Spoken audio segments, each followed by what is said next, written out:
আপু বর করে তো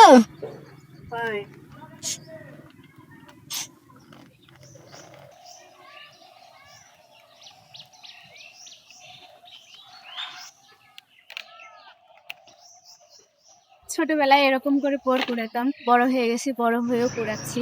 কারণ ছোটবেলায় বোর কুড়ানো একটা বেহায়াপনা কাজ ছিল, ওই বেহায়া স্বভাব এখনো ধরে রাখছি ভিতরে।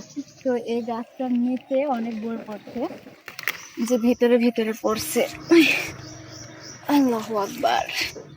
ওই যে আরেকটা উপরে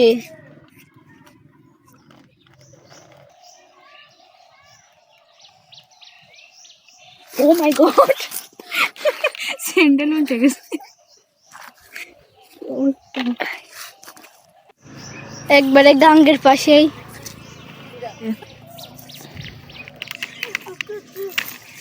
চুরি করা বড়ে তাড়াতাড়ি ছিঁড়, দেখতে পেলে বাঁশ আমার হাতে দে। আসিস না ভাই, আসিস না, আসিস না, এও হয়ে যাবে নি, ছেড়ে দে।